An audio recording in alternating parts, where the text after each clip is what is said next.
you notice when you arrive in Ulaanbaatar? And the first is the temperature. This is the world's coldest capital, and this morning the thermometer was showing minus 27 degrees centigrade. The second is the pollution.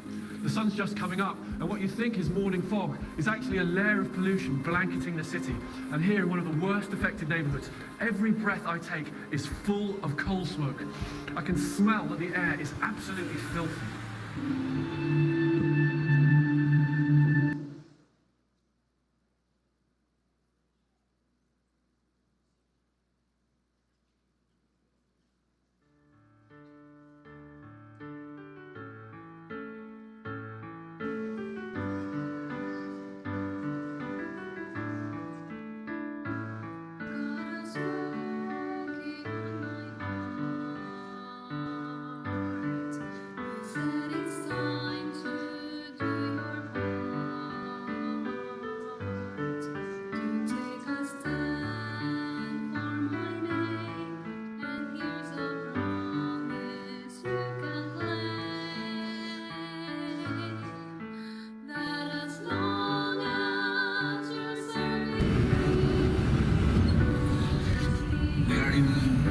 Mongolia already, and we met Pastor Tukso.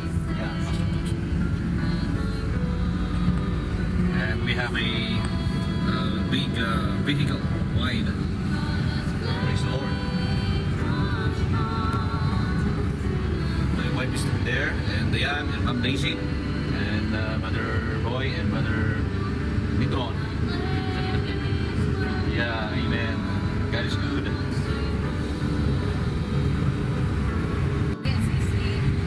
That's the Ulaanbaatar city. And also, that's the power plant? Power plant? Yes, Power plant. we have four. 4. Or 5. Yeah. Let's pray for Mongolia, the government. We will pray for them. And pray, believing that the gospel of the Lord Jesus Christ, the Bible, will help them, especially the government, how to solve the pollution and any other problems here.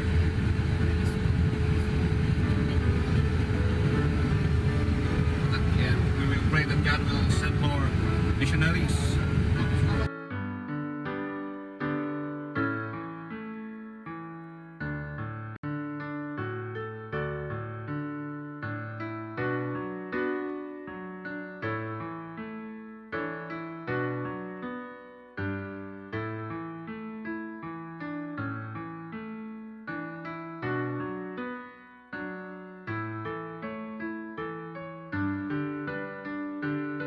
Okay, this is Pastor Tukso, a Mongolian pastor here in Ulaanbaatar, Mongolia.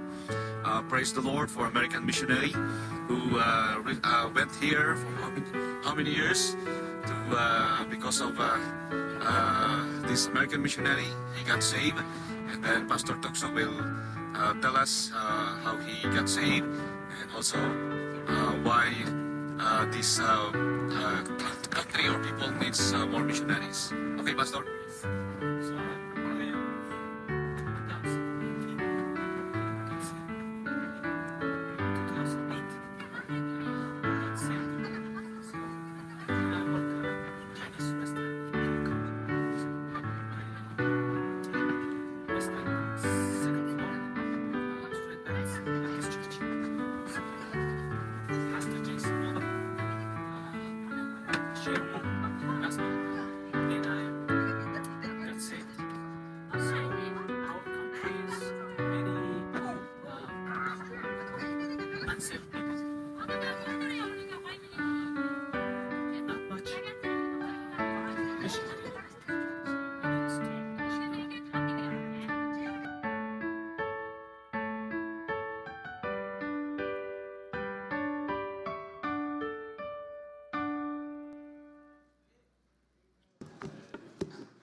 Tayo po ay tumayo. Let's all stand.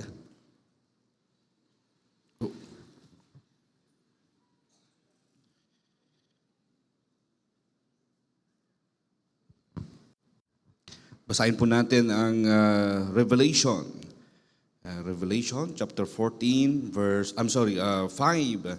Revelation chapter 5 verse 11 to verse 14. I'll just read it and follow me with your eyes. Thank you once again, Pastor Ray Sobrabas, for the privilege. And hindi po ghost mission, pero totoong may missionary. Kaya gusto namin pumunta dito para magpakita na hindi ghost yung missionary na sinusuportahan ninyo. Totoo, tunay po. Kaya salamat sa privilege na kami po ay makapunta dito. I am from Benguet, sa Baguio City, La Trinidad, Benguet. At ako po ay native, taga-bundok, FBI, full-blooded Igorot po. No? May Igorot ba dito? Wala. May Ilocano. May Ilocano dito. At I can speak Ilocano. Makasauwak Ilocano. Sa Cordillera, a lot of tribes. So we need to speak Ilocano so we can understand each other.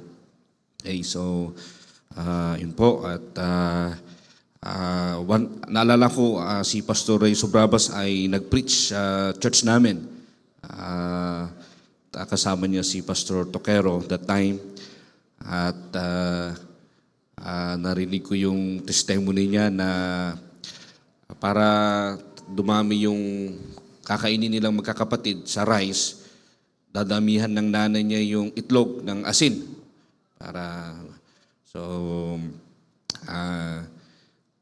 Ganun pala kahirap, no, yung buhay nila dati. But nung nag-pioneer po ako ng church ay parang gusto kong gayahin na magkaroon ng business. Kasi pioneering, mahirap talaga yung pioneering mag-start. Pero I tried, lalo na nung COVID, but hindi siya naging successful. Kaya siguro hindi para sa akin. Talagang para sa akin yung missionary sa Mongolia. But salamat sa mga ginagamit ng Panginoon. It's hard, lalo na sa pag-start, but salamat at sila po ay nagpagamit. And even, of course, Pastor Ray Sobrabas sa kanyang pagpagamit sa Panginoon. Okay, tayo po ay manalangin. Let's pray. Father in heaven, thank you once again for the privilege, Lord, to preach your word. Help me, empower me. I need your strength. I need your wisdom. Use me, Lord, in a special way. I am nobody. I cannot do your will tonight without your power, without your leading. And I need your wisdom. I need your strength. And once again, penetrate our minds and our hearts. Help us, Lord, to understand your will, the message, and that we will apply them in our daily life, and that we will once again experience your mercy, experience your grace, and your love. Continue bless us, Lord. Continue work in our hearts.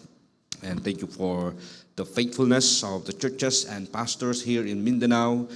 Thank you that as living in Luzon, we were being challenged for their faithfulness, the increase of the churches who participated to support World Mission. Continue bless them and continue working in their hearts and continue challenge them. Also us in Luzon, I pray, Lord, that you help us, Lord, to be challenged, be encouraged, that we will keep supporting for the sake of world evangelism, and for the sake of the souls, and for the sake of fulfilling the Great Commission. We ask that you work in our hearts and be with us tonight. In Jesus' name we pray, amen and amen. Be seated. The title of the message, Worthy is the Lamb. Amen? Worthy is the Lamb. But before we go back to Revelation chapter 5, verse 11 to 14, let's go to Matthew chapter 27. Matthew chapter 27. I can see here verse 32, starting from verse 32, the crucifixion of Jesus. So that these passages might help us to realize that Jesus is worthy of our life, worthy of our presence tonight, worthy of our worship. Everything that we are going to do tonight, He is worthy. Let's go to verse 32. The Bible says, "And as they came out, they found a man of Cyrene, Simon by name. Him they compelled to bear his cross." Diba? While Christ is carrying the cross, may mga tao doon sa gilid, tumitingin, pinapanood si Jesus Christ na buhat-buhat niya yung cross. At may pangalan dito na pangalan niya si Simon.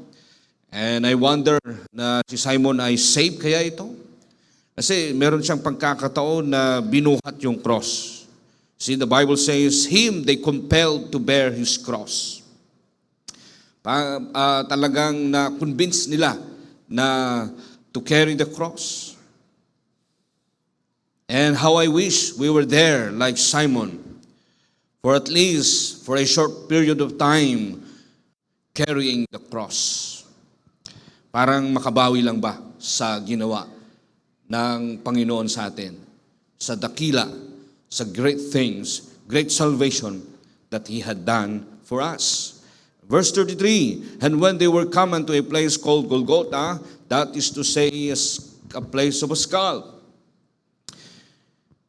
This location was a notorious location outside Jerusalem's walls, used for executing criminals, likely littered with remains or skull, or kung bakit tinawag na place of a skull, maaring yung shape ng bundok ay skull. But they make Jesus like a criminal, na hindi naman siya criminal. He knew no sin. He made Himself sinner for us, para lang sa atin.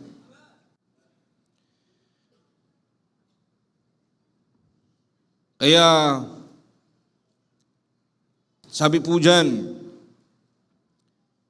when they were come unto a place called Golgotha, that is to say, a place of a skull. Kaya maaring yung lugar, makikita mo yung mga bungo, mga kalansay, mga bones, human bones. And then before we go to verse 34, you see, he became like a notorious criminal. Not just criminal, notorious criminal. Just for you and me. What a great substitute. What a great substitute. Verse 34, "They gave him vinegar to drink, mingled with gall. And when he had tasted thereof, he would not drink." He tasted vinegar mixed with poisonous herb, just for you and me. Wow, what a great sacrifice. What a great sacrifice. This is not suicide, but this is sacrifice. Iba po ang suicide sa sacrifice. Sabi ni Pastor Clifford Mantos nung nag-preach sa La Loma sa Maynila, sa Quezon City. Kayong mga kayong mga tatay, ready ba kayo na magpakamatay sa mga asawa niyong babae? Kasi nga, di ba, hindi naman Tagalog eh. Pero sabi doon, Pastor, dapat ang sinabi mo, mamatay, hindi magpakamatay. Mamatay para sa mga asawa. Kami din po sa kabundukan, hirap kami sa Tagalog. But because of deputation, ay natuto tayo mag-Tagalog. Okay, but you see, verse 34. Biruin mo, it's okay for him to taste itong vinegar mixed with poisonous What a great sacrifice. Verse 35, and they crucified him and parted his garments, casting lots, that it might be fulfilled which was spoken by the prophet. They parted my garments among them, and upon my vesture did they cast lots. Before they crucified him, they tortured him. They beat him. They whipped him. Not just whipping, but these tools to whip him, meron po siyang with a multi-tailed lash. Di ba may ano yan, may hook. Talagang nababalatan yung katawan ni Jesus Christ. The skin of Jesus. And then not only that, they spit on him. Ang Diyos who created the heaven and earth is willing to be spit because of you and me. Because of you and me. Not only they spit on him, they crowned him thorns. And he carried the cross. Gaano kaya kabigat yung cross?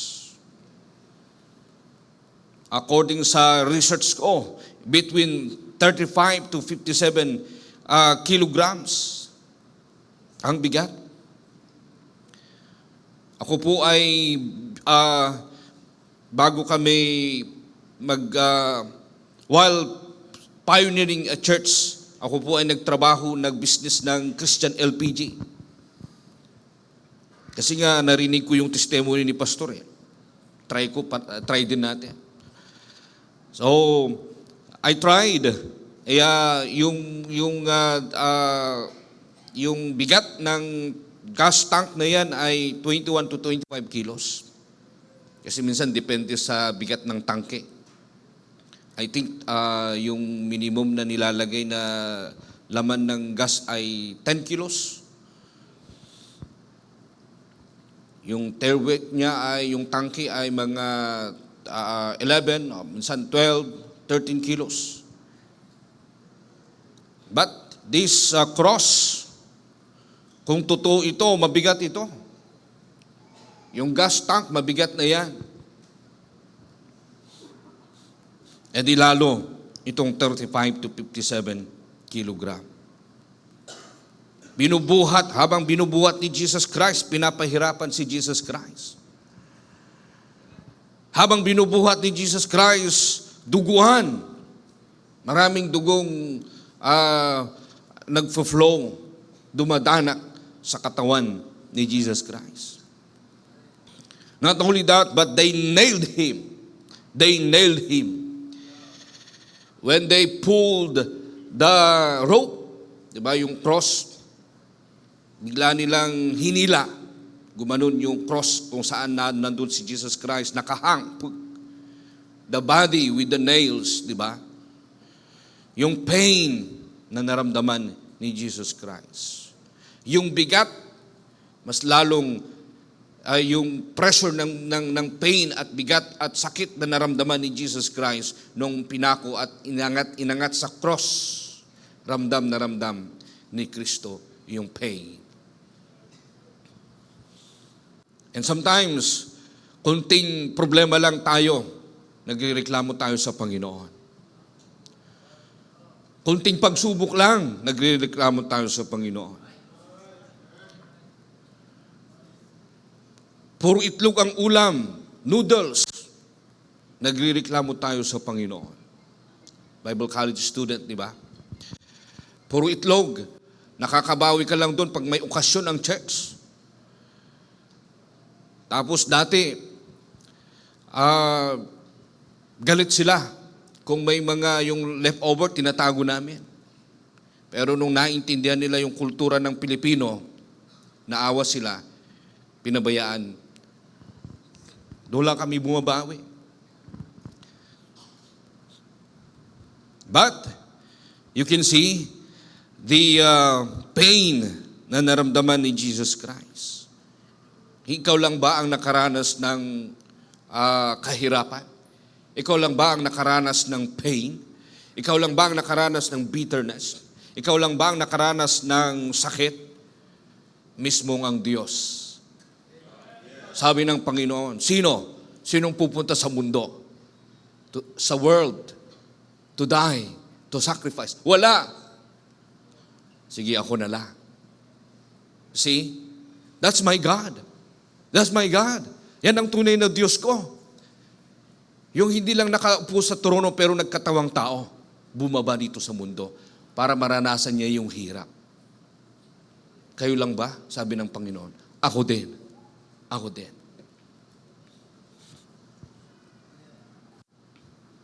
Naranasan niya yung, He created the world, but the world hated Him. They despised Him, rejected Him, rejected of man.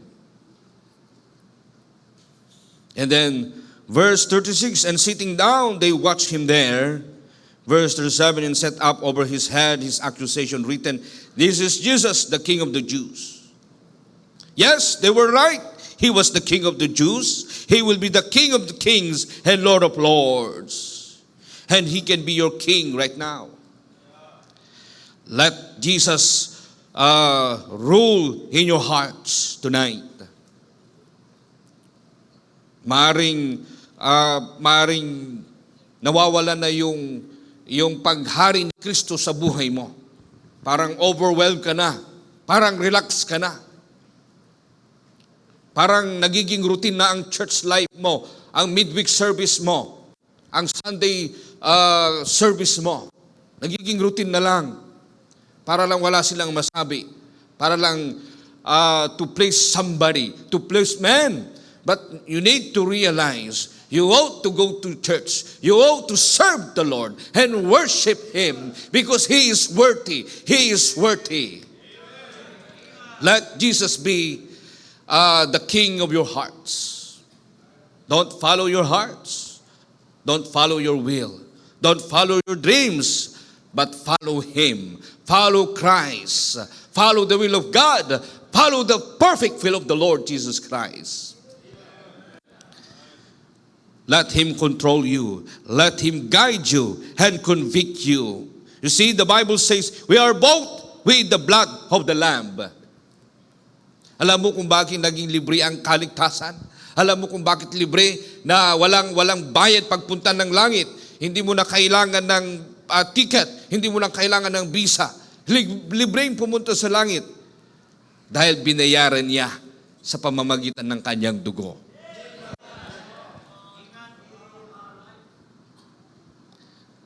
And then verse 38, sabi po dyan, He became like a thief.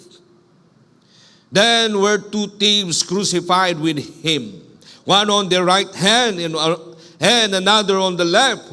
See? Parang naging magnanakaw si Kristo. Wala namang ninakaw si Kristo. Siya naman ang nagbibigay. But because of us, because of our pride, because of our arrogancy, because of our sin, the lust of the flesh and the lust of the eyes, false belief. Sabi po dyan sa 2 Corinthians chapter 5 verse 21, for He had made Him to be sin for us, who knew no sin, that we might be made the righteousness of God in Him. Hindi tayo karapat-dapat sa langit. We don't deserve to stand behind this pulpit to honor Him and to glorify Him, but because of Him. Salamat sa kanyang ginawa. Salamat sa cross. And thank God, ikaw ay tumanggap kay Kristo. At nabigyan tayo ng privilege, pagkakataon to worship, to show our gratefulness through the service, through church services.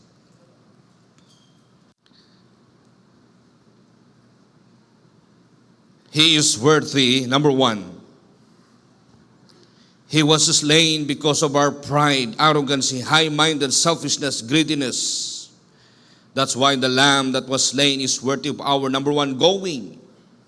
We need to go because He is worthy of our going. Mark chapter 16 verse 15, and He said unto them, go ye into all the world and preach the gospel to every creature. We need to go.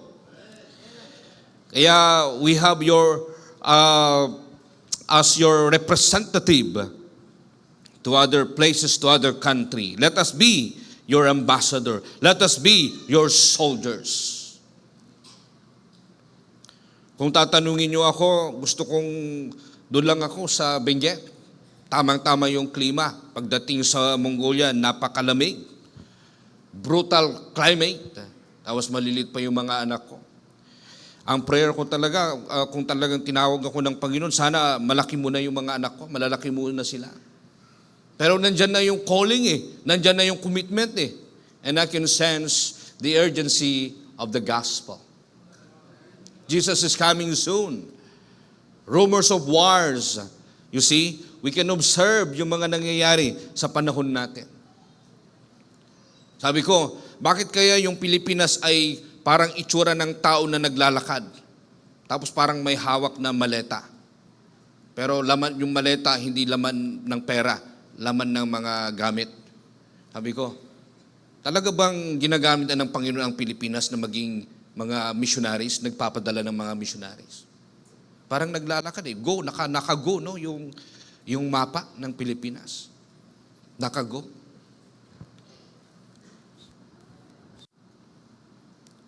The Bible says, Proverbs chapter 11, verse 13, the fruit of the righteous is a tree of life, and he that winneth souls is wise.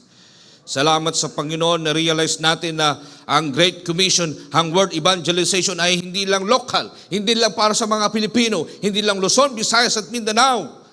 But thank God, we understand, we realize that reaching the people with the gospel of Christ is the whole world, not just the Philippines. Kahit may mga problema tayo sa Pilipinas, hindi natin iniisip yung problema. Iniisip natin yung kaluluwa. Iniisip natin na para complete obedience, hindi lang local, foreign din. Foreign din. Amen? Number 2, He is worthy of our giving. Amen? He is worthy of our giving.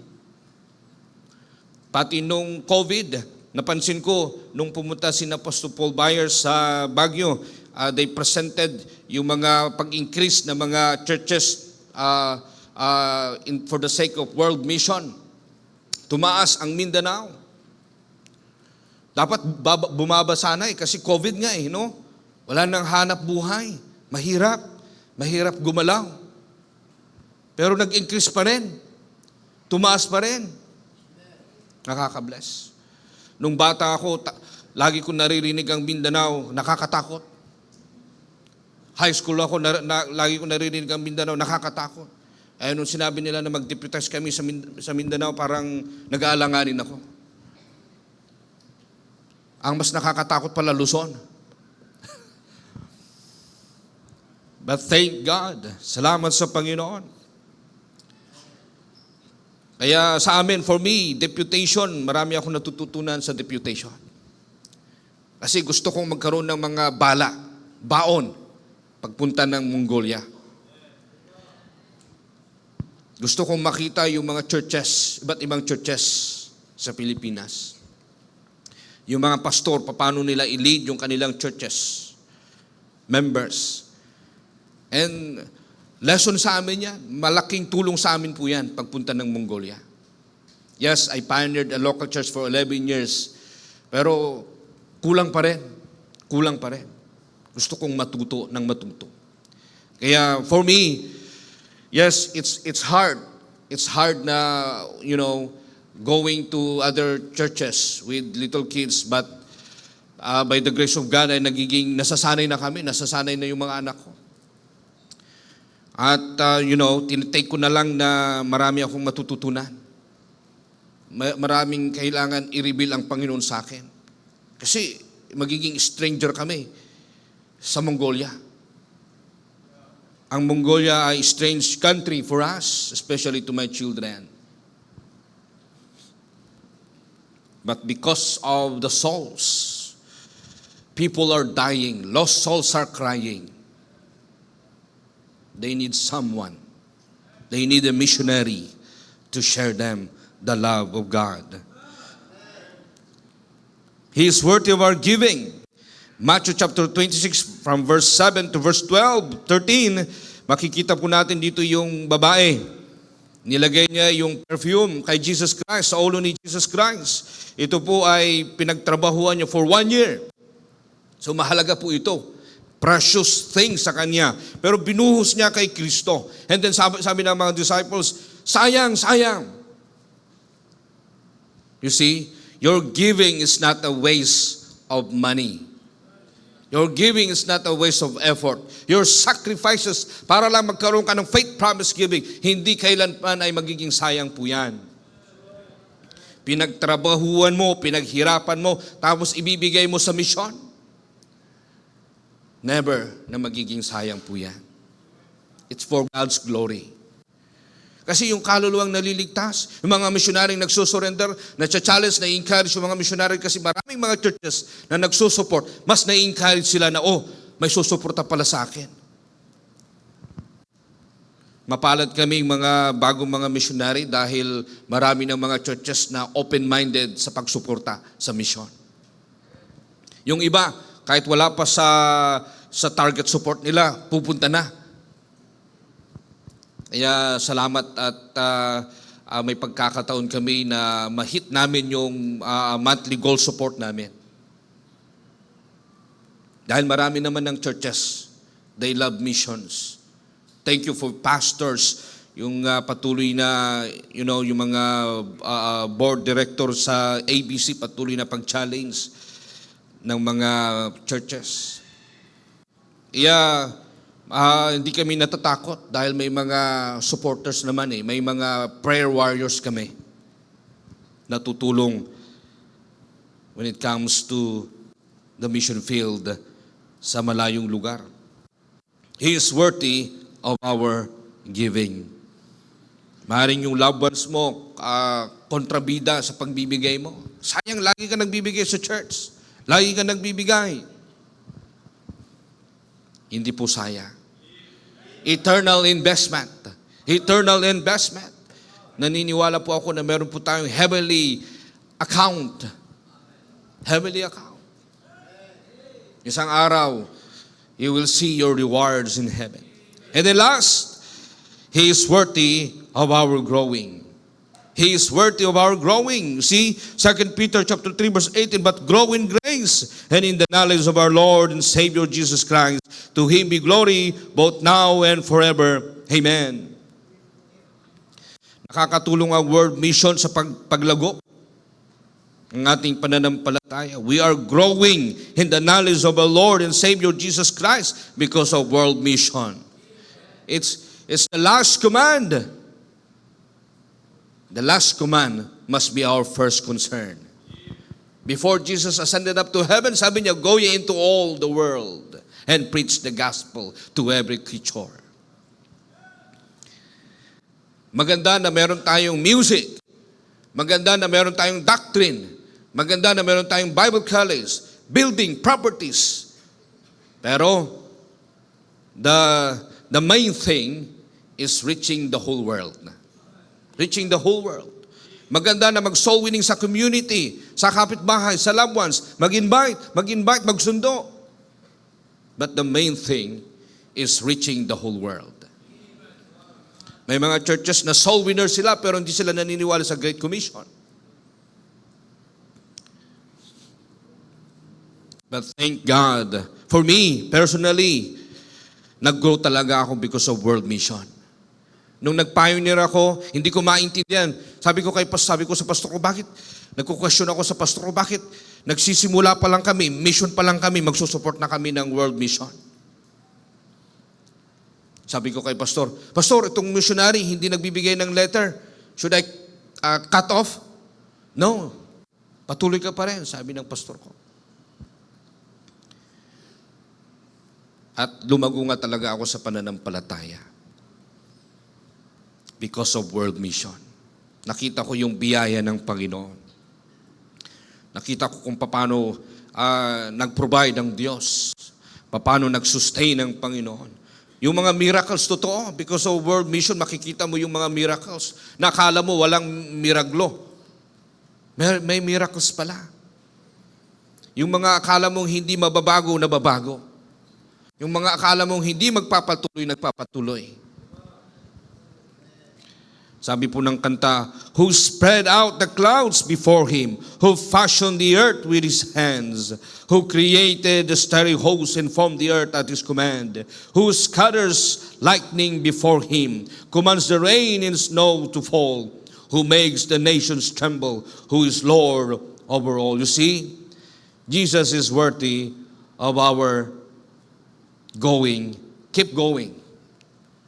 Patuloy lang kayong, padayon lang na pumunta ng church, padayon lang sa soul winning, sa ministry, sa visitation, and also giving. Salamat sa pagpapatuloy na nagbibigay. This is our life. Ito na ang buhay natin. No turning back. Sayang, marami ako nabibigay. Hindi sayang yan.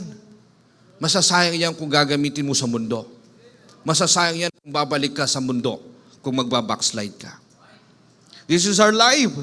This is our Christian life. Pataas, hindi po pa ganon-ganon. Gusto ko munang matry yung worldly things. Gusto ko munang magkasala. No. Pag ganon na po tayo. Amen? Pag ganon na. Papuntang langit ba? No.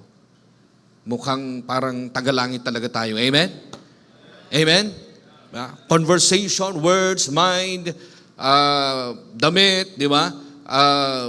Buhay, character, lifestyle, talagang tagalangit. Kasi tagalangit naman talaga tayo. Amen? We are not from this world. We're just passing through. This world is not our home. Let's keep giving, let's keep going, and let's keep growing for the Lord because He is worthy. He is worthy. Remember, He sacrificed. He died. They mocked Him. They sacrificed. They tortured Him. They beat Him. Para lang magkaroon tayo ng buhay na walang hanggan. Hindi tayo karapat-dapat. We don't deserve heaven. But He gave His life para tayo po ay magkaroon ng eternal life in heaven. Assurance. You see? Sinigurado ng Panginoon na tayo ay pupunta sa langit. You see? He deserves our worship. God deserves our presence tonight. God deserves our life, our Christian life. Let's keep going, giving, and growing for the Lord Jesus Christ. Pastor?